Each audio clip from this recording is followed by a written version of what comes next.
사도행전 사도행전 제4장 32절부터 5장 넘어서 11절까지 보려고 합니다.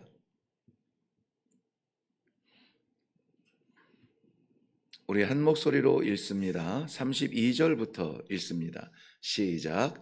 믿는 무리가 한 마음과 한 뜻이 되어 모든 물건을 서로 통용하고 자기 재물을 조금이라도 자기 것이라 하는 이가 하나도 없더라. 사도들이 큰 권능으로 주 예수의 부활을 증언하니 무리가 큰 은혜를 받아 그 중에 가난한 사람이 없으니 이는 밭과 집이 있는 자는 팔아 그 판 것의 값을 가져다가 사도들의 발 앞에 두매 그들이 각 사람의 필요를 따라 나누어 줌이라. 구브로에서 난 레위족 사람이 있으니 이름은 요셉이라.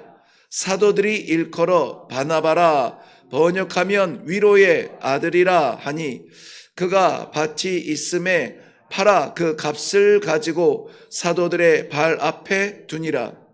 아나니아라 하는 사람이 그의 아내 삽비라와 더불어 소유를 팔아 그 값에서 얼마를 감추매 그 아내도 알더라. 얼마만 가져다가 사도들의 발 앞에 두니 베드로가 이르되 아나니아야 어찌하여 사탄이 내 마음에 가득하여 내가 성령을 속이고 땅값 얼마를 감추었느냐. 땅이 그대로 있을 때에는 내 땅이 아니며 판 후에도 내 마음대로 할 수가 없더냐. 어찌하여 이 일을 내 마음에 두었느냐. 사람에게 거짓말한 것이 아니요 하나님께로다.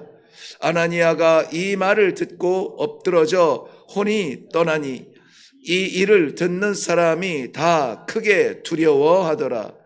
젊은 사람들이 일어나 시신을 싸서 메고 나가 장사하니라. 3시간쯤 지나 그의 아내가 그 일어난 일을 알지 못하고 들어오니 베드로가 이르되 그 땅 판 값이 이것뿐이냐 내게 말하라 하니 이르되 예 이것뿐이라 하더라. 베드로가 이르되 너희가 어찌 함께 꾀하여 주의 영을 시험하려 하느냐.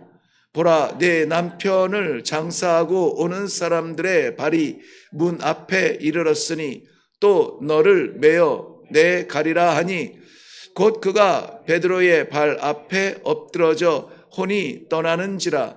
젊은 사람들이 들어와 죽은 것을 보고 메어다가 그의 남편 곁에 장사하니 온 교회와 이 일을 듣는 사람들이 다 크게 두려워하니라. 아멘. 네, 우리 말씀 대하기 전에 먼저 기도하겠습니다. 하나님 아버지 감사합니다. 사랑하는 주의 백성들, 이 땅의 모든 사람들이 살아가는 방식이 아니요 하나님의 기쁨의 방식을 살기 위하여 이 아침에 주의 전을 향하여 이렇게 한 걸음으로 달려오게 하시고 아버지 말씀을 받게 하시며 이 하루의 삶의 방향을 잡을 수 있도록 불러 은혜 베풀어 주심을 인하여 감사합니다. 오늘도 내 것이 아니요 아버지의 것이라는 우리 이 신앙의 고백이 진실하게 하시고 우리를 예배자로 세우신 아버지를 바라보며 살아가는 귀한 성도들이 되게 하여 주시옵소서. 인도하여 주실 줄 믿사옵고 예수님 이름으로 기도하옵나이다. 아멘.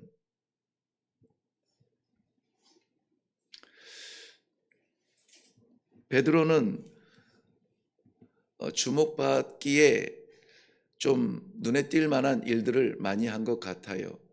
배신의 자리에서도 눈에 띄게 배신자로 배신의 자리에 있었고 성령의 충만함을 받은 다음에 하나님의 종으로 예수 그리스도의 제자로 헌신할 때에도 눈에 띄는 장면들이 많았던 것 같습니다. 안전뱅이를 일으켰을 때에도 사람들이 이 베드로와 요한을 주목할 때 어찌하여 우리를 주목하느냐. 사람을 주목하지 않도록 이 일을 이루신 계획하시고 이루신 하나님을 바라보도록 그들의 믿음의 방향성을 잡아주는 걸 볼 수 있었습니다. 오늘도 우리가 너무나 잘 아는 이야기, 초대교회의 현장의 이야기입니다. 그때에도 역시 이 베드로는 사람이 아니라 부디 하나님을 상대하라, 이렇게 전체적인 내용 가운데에서 권면하고 있는 것을 볼 수가 있습니다. 이러한 말씀을 우리가 성경 안에 저런 일이 있었대 라고 이야기 중에 하나로 듣거나 아니면은 그렇게 이해하는 것으로 넘어간다면은 우리들에게는 또 위기가 올 것입니다. 사람을 주목하게 되죠. 특별히 이 베드로와 요한이 당시에 이 믿음의 공동체 안에서 말씀을 증거하고 또 그리스도의 길을 걸을 수 있도록 안내하던 그 믿음의 공동체의 지도자였다면은 이 시대에는 목사나 장로가 그 역할을 하지 않을까. 그렇다면 우리는 신앙생활하며 믿음의 공동체에서 목사나 장로나 교회 지도자들을 주목하지 말아야 할 것을 저는 간곡하게 부탁을 드립니다. 신앙생활은 사람을 상대하는 것이 아니라 하나님을 상대하는 것입니다. 오늘 그 내용을 우리 함께 볼 때에 우리 삶의 현장, 신앙생활이라고 하는 것이, 믿음생활이라고 하는 것이 우리 교회의 예배의 자리에서만 드리는 것이 아니지 않습니까? 하나님께서 기뻐하시는 하나님 앞에 드려지는 영적 예배, 산 제물처럼 드려지는 예배는 우리의 삶의 현장이라면 우리가 흩어져 살아가는 모든 자리마다 하나님을 상대하는 축복이 있기를 바랍니다. 오늘 먼저 놀라운 말씀, 꼭 나누고 싶은 말씀이 있는데요. 33절 말씀에 있습니다. 사도들이 큰 권능으로 주 예수의 부활을 증언하니 무리가 큰 은혜를 받아. 그 은혜를 받는 것도 소중한데 큰 은혜를 받았다는 거예요. 그렇다면은 새벽 예배를 준비하면서 이 말씀을 묵상하면서 어쨌든지 하나님께서 부르신 종들이고 백성들이니 하나님께서 예비하신 하늘의 은혜를 받고 그 은혜의 삶을 살 수 있도록 주님 역사하여 주옵소서. 우리가 할 수 있는 것, 이 새벽에 올라와서 우리가 하는 일은 우리의 삶의 고통, 숙제, 문제, 아픔을 쏟아놓는 그러한 자리가 아니라는 것입니다. 이러한 우리가 죽을 것 같은 문제도 보이지 아니하는 그러한 우리에게 맡겨진 일들도 사실은 하나님의 은혜를 받으면 아무것도 아닌 거예요. 아무것도 아닙니다. 하나님께서 주시고자 하면은 주시지 못할 것이 없으시잖아요. 그렇다면은 우리가 하나님의 은혜를 받고 살아가는 삶을 영위하기 위하여서는 오늘도 우리의 삶이 하나님의 은혜 가운데 채워지기 원하면은 어떻게 해야 됩니까? 바라는 것은 주여 은혜를 주옵소서, 은혜를 주옵소서 하는데 저도 섬기는 자로서 은혜가 부어지기를 간절히 바라며 섬기기를 원하는데 어떤 사람에게 이 큰 은혜가 부어질까? 왜 부어질까? 하는 것을 우리는 생각하지 않아요. 그냥 은혜 받았으면 좋겠는 거예요. 은혜 받으면 모든 게 다 되는 것 같아요. 그런데 은혜가 부어지는 현장은 우리가 좀 눈여겨볼 필요가 있습니다. 오늘 말씀을 시작하는 32절에 보면은요, 믿는 무리가 한 마음과 한 뜻이 되어, 이렇게 되어 있어요. 그 자리가 어떤 자리냐면은 믿는 무리가 한 마음과 한 뜻이 되어 모여 있는 자리라는 것이에요. 누가 모여 있습니까? 믿는 사람들이 모여 있어요. 믿는 사람이 모여 있습니다. 하나님의 은혜는 세상이 줄 수 없는 것입니다. 하나님께서 주시는 거에 얼마나 소중합니까? 세상을 다 차지할 만한 것을 갖고서라도 하나님이 전만한 것을, 이 전만한 은혜를 주어도 비교할 수 없는 놀라운 축복 아닙니까? 지구촌을 다 내 땅이라고 주어도 하나님의 나라, 그 내가 머물 수 있는 그 하나, 한 집, 그거 예수님께서 예비한 그 한 집만 바꿀 수 없는 그러한 은혜 아닙니까? 그렇다면은 그러한 은혜를 받기 위하여서는 믿는 마음, 믿는 사람의 마음이 있어야 돼요. 우리에게 믿음이 있어야 돼요. 믿음이 있어야 돼요. 하나님께서 내 아버지 되심을 믿으시고 내가 죽음의 구렁텅이, 아니 지옥의 끝자락에서 예수 그리스도의 십자가를 볼 수 있는 이 은혜를 주신 것에 대한 믿음이 있어야 돼요. 우리가 다른 것으로 말미암아 만족하지 아니하고 예수 십자가 하나면 되지, 예수 이름 하나면 되지, 내가 그 이름 붙들고 길이요 진리요 생명이신 그 길 따라 하나님 앞에 서면 되지. 그날을 사모하며 그날을 바라보며 아멘 주 예수여 오시옵소서, 이 재림 예수에 대한, 예수님의 재림에 대한 믿음이 있는가? 아니면은 우리 인생에 대한 숙제로 급급하며 살아가고 있는가? 여러분, 우리 하나님은 성경에서 표현한 대로 보면 불꽃 같은 눈동자를 가지셨어요.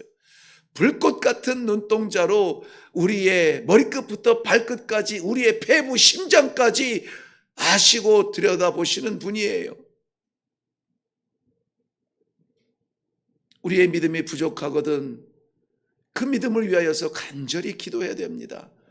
문제나 숙제가 아니라 이 믿음을 위하여서 기도할 때에 생각할 수 없는, 도저히 넘을 수 없는 산을 날아 넘어갈 수 있는 은혜를 주시고요, 도저히 건널 수 없는 홍해바다 요단강을 건널 수 있는 마른 땅으로 건널 수 있는 이러한 기적을 체험케 하시는 것입니다. 사랑하는 성도 여러분, 오늘 아침에 이 놀라운 믿음의 소유자가 되어서 하나님의 큰 믿음을 누리실 수 있는 성도들 되시기를 주님의 이름으로 축원합니다. 저들이 한 마음과 한 뜻이 되었대요. 한 마음과 한 뜻. 얼마나 아름답고 얼마나 소중한 말씀인데 우리 믿음의 공동체가 한 마음 한 뜻이 됩니까? 아니면은 내 마음 내 뜻대로 합니까? 오늘 본문에서 주도적으로 다루는 내용은 아니지만 이거 벗어나면은 그 뒤에 내용 아무것도 아니에요. 그냥 이야기뿐입니다. 아무쪼록 우리 모든 다양한 삶이 하나님 앞에서 한 마음 한 뜻이 되어야만 되어져요. 저는 그 식탁을 놓고 기도할 때마다 거의 변함없이 고백하는, 감사하는 기도가 있는데요. 특별히 우리나라는 더 그렇습니다. 우리나라는 반찬 문화잖아요. 반찬을 보면은 엊그제도 아주 진수 성찬 앞에 기도하는데 마음이 두근두근 감동이 되는 거예요. 상 바닥이 안 보일 정도로 음식 반찬이 겹쳐질 정도로 쌓여져 있는 반찬들 얼마나 다양해. 한 가지씩만 맛봐도 이만한 이 고봉으로 된 밥그릇을 다 비울 수 있더라고요. 그 다양한 반찬들을 맛보면서 얼마나 기쁜지, 야, 이 집 대단해, 이 집 너무 좋아, 또 오고 싶어, 이런 생각이 들거든요. 그러면서 하는 기도예요. 둘러서 있는 우리의 다양한 삶도 하나같이 하나님을 기쁘시게 하는 그러한 삶이 되게 하여 주시옵소서. 오늘도 이 자리에도 참으로 다양한 성도들이 앉아 있어요. 이 다양한 성도들이 다 내 뜻, 내 마음대로 되기를 원하기를 바라는 것이 아니라, 이 자리는 어떤 자리냐? 하나님 내 뜻을 이루어주세요가 아니라 우리가 하나님의 뜻을 이루기를 원합니다.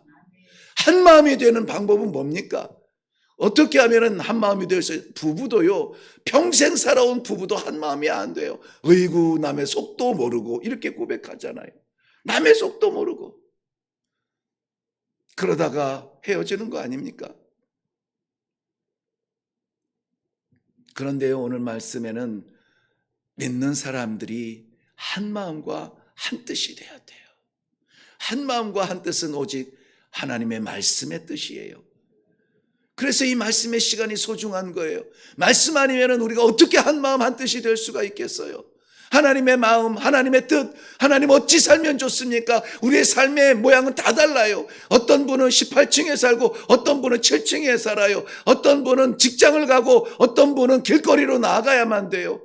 어떤 분은 자녀를 상대해야 되고 어떤 분은 세상을 다 달라요. 그런데 그 삶의 자리에서마저도 우리가 한 마음 한 뜻이 되려면 어떻게 합니까? 이 말씀을 마음에 새기고, 아버지 오늘도 이 말씀 따라 세우게 해주세요. 내 인생의 뜻과 내 인생의 숙제가 채워지는 날이 아니라 아버지의 뜻이 세워지는 날이 되게 하여 주시옵소서. 그게 뭡니까? 사도들의 증언이잖아요. 사도들이 잡혀갔어요. 불려갔어요. 그런데 거기에서 하라 하지 마라 이런저런 얘기를 들어요. 세상은 그렇게 돌아가요. 그게 권력이에요. 그게 힘이에요. 하라 말라 명령을 합니다. 그런데 베드로와 이 요한은 어떻게 합니까?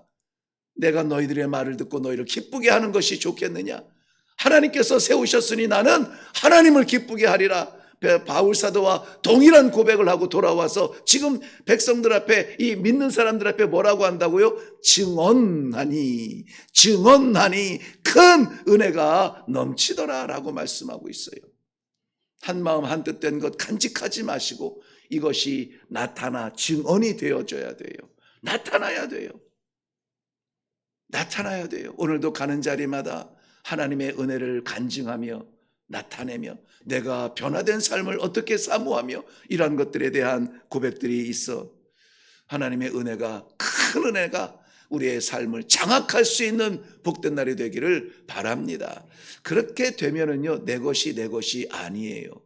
오늘 요셉이라는 바나바가 이분은 레위 사람이에요. 레위 지파라고 해요. 이 사람이 밭이 있는데 그 밭을 팔아서 이 공동체를 위하여서, 이웃을 위하여서 내놓는 거예요. 내 것이 아니에요. 하나님 어떻게 쓰는 것이 선하겠습니까? 하나님의 선한 뜻을 위하여서. 그랬더니 거기에는 누가 없다고요? 가난한 자가 없더라. 가난한 자. 우리의 성도들 가운데 어떤 이는 여전히 이러한 문제를 끌어안고 주님 어떻게 살면 좋아요? 어떻게 살면 좋아요? 여기저기 기웃거리면서 삶에 살아갈 수 있는 이 연명할 수 있는 삶을 위하여서 아둥바둥 살아가는 사람들이 있는가 하면, 어떤 사람은 오늘은 뭘 먹을까? 어느 집을 갈까? 어디가 맛있던데? 이렇게 또 두리번거리는 사람도 있어요. 이러한 마음들이 조금 나눠져야 되지 않겠습니까?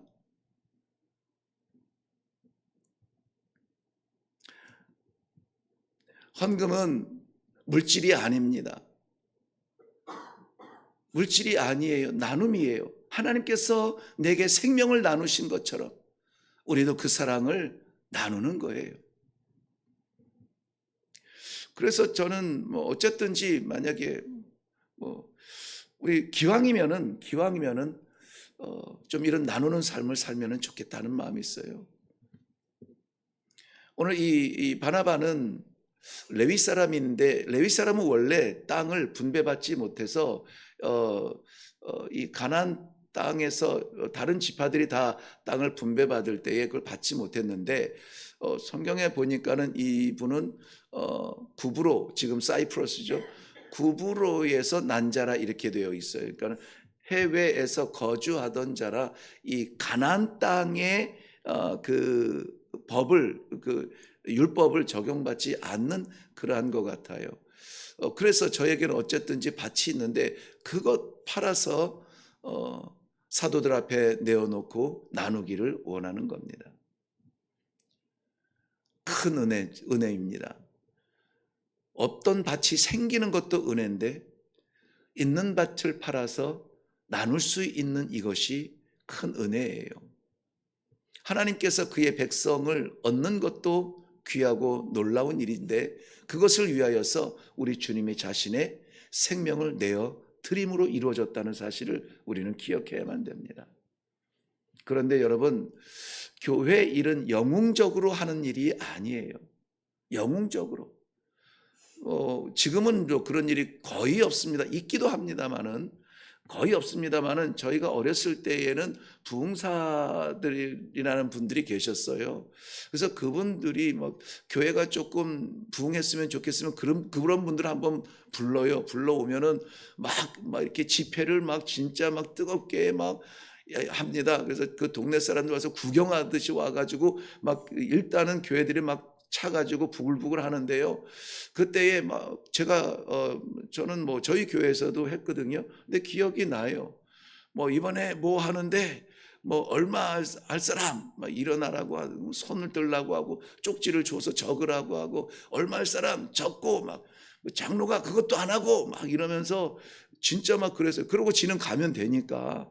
그런 이제 그 뒷수습은 이제 목사님이 하셔야 되죠.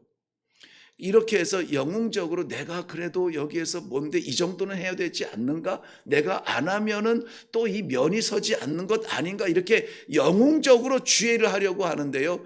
그런 마음이 들 때 이것이 오늘 아나니아와 삽비라와 같은 그러한 그 욕심이에요, 욕심.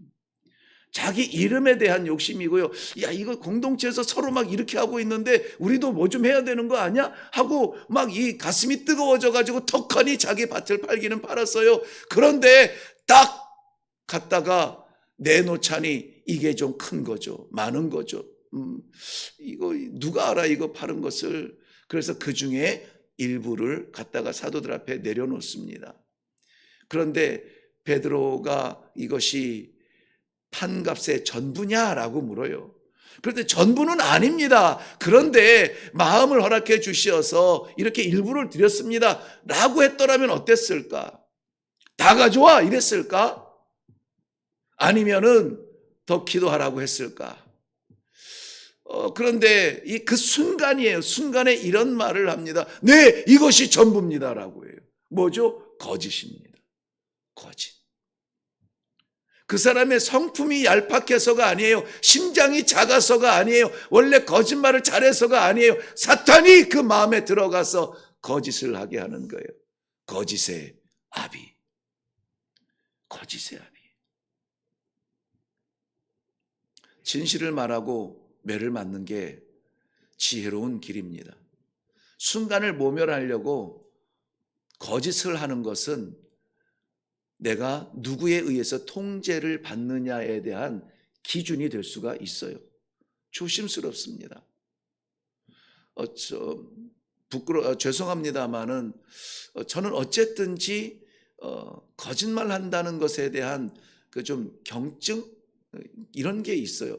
제 기억에도 어렸을 때 초등학교 때 한 3, 4학년 네. 그럴 때에 그 장면이 너무 선하게 생각이 나는데요. 거짓말에 대한 두려움이 있었어요. 그래서 친구네 집에 이제 막 놀다가 막 뭐 야구도 하고 다방구도 하고 뭐 자치기도 하고 막 골목에서 놀다가 그 제 친구가 영수란 죄송한데요. 제가 이렇게 실명을 말하면은 뭐 인권 침해가 될 수도 있는데 영수라는 아주 친한 친구가 있었어요. 늘 같이 보도 다녔던. 그냥 그 집 내 집이 없어요. 그냥 그 집에 가면은 집 구조 막 형방 뭐가 있는지 다 알 만큼 그렇게 막 드나드는 그런 친구들이 있잖아요. 그 집에 들어갔는데 마침 그 이제 저녁 밥상을 차리고 식사를 할 때인데요. 그 제 친구 어머니가 요리 솜씨가 끝내줍니다. 음식을 너무 맛있게 하는데요. 그때 태어나 와서 같이 밥 먹자. 같이 밥 먹고 가고 이러니까요. 밥 먹자. 그 밥 먹었냐? 이렇게 물어봤는데요. 보통 네, 괜찮아요. 먹었어요. 이렇게 하고 지나갈 수 있는데 순간 고민이 된 거예요. 그래서 제가 이렇게 기억을 했던 기억이 나요. 안 먹었는데 괜찮아요. 집에 가서 먹을 거예요. 그리고 내가 얼마나 뿌듯했는지 몰라요. 안 먹었는데 괜찮아요. 집에 가서 먹을 거예요. 그게 계속되는 이 거짓의 어린아이가 한 말이잖아요. 그때의 그것을 괜찮다고 얼버무려졌던 그 먹었다고 우리 흔히 저 먹었어요 이러면서 들어가잖아요. 그렇게 하지 않았던 것이 저는 중요한 기억이에요. 가벼운 것도 작은 것도 거짓말해서 모면하는 것이 아니라 진리를 말하고 진실을 말하고 그리고 그에 응당하는 대우를 받는 것이 좋지 않나 이런 생각이 들어요. 오늘 말씀은 그것을 이야기합니다. 하나님을 상대하는 사람, 하나님을 잊은 사람, 진실을 말하고 진리를 외치며 증언하며 살아갈 수 있는 성도들 되시기를 바랍니다. 기도하겠습니다. 하나님께서 나를 살리신 은혜, 나도 누군가를 살리기 위하여 쓰임받게 하여 주시옵소서. 내게 주신 한없으신 그 사랑, 한낮에 떠있는 태양마저도 은혜고 태양을 가리워서 밤을 주신 것도 은혜고 살아가는 순간 하나님의 은혜가 아닌 순간이 없습니다. 그 모든 은혜를 감사하지는 못할 망정 없는 것 찾아다니면서 부족한 것 드러내면서 이것 좀 해달라고요 라고 고백하며 떼썼던 우리들의 연약함이 이 시간에 부끄러워지며 하나님께서 주시는 것이 최고입니다. 하나님께서 맡기시는 것이 전부입니다. 넘쳤을 때 우리 교만하여 무너질까 봐 우리 하나님께서 맡기신 것이 오늘의 우리의 큰 은혜인 줄로 믿습니다. 이 은혜를 누리며 살아가게 하여 주시옵소서. 사랑하는 주의 백성들, 오늘도 하나님을 상대하게 하여 주시어서 어떤 자리에 있든지 천지를 지으신 아버지 하나님을 상대하며 담대하게 하시고 진실하게 하시고 은혜를 나누며 베풀며 살리는 삶 가운데 쓰임받는 주의 사랑하는 성도들 다 되게 하여 주시옵소서. 감사드리며 예수님의 이름으로 기도하옵나이다. 아멘. 네, 오늘 새벽 예배 말씀 5분 줄이는 것을 요즘 연습하고 있는데요. 제 계획하지 않았던 간증 때문에 5분이 다시 늘어났네요. 네. 그렇지만은 여러분 기도하실 때에 정말 하나님의 은혜를 받는 사람, 즉 믿음의 사람 되게 하시고 우리 모두 다가 흩어진 자리에서 한 뜻으로 살게 하시고 아버지의 뜻을 이루어드리는 우리 삶의 현장 예배자가 되게 하시고 하나님을 상대하는 그러한 시간, 이게 하나님을 상대하는 거구나, 이러니 세상에서는 조금 비워져도 우리의 영혼이 춤추는 기쁨이 있구나 하는 그러한 믿음이 체험되어지는 그러한 삶을 살게 하여 주시옵소서. 우리 다 같이 기도하며 내려가실 때에 우리 나라와 민족을 위해서 기도하는 것 잊지 마시고 선교지를 위하여서 우리의 기도의 지경을 넓히는 것 잊지 마시고 우리 가정의 구원을 위하여서 기도하는 것 잊지 마시고 우리 다 같이 기도하며 내려가도록 하겠습니다. 기도하겠습니다.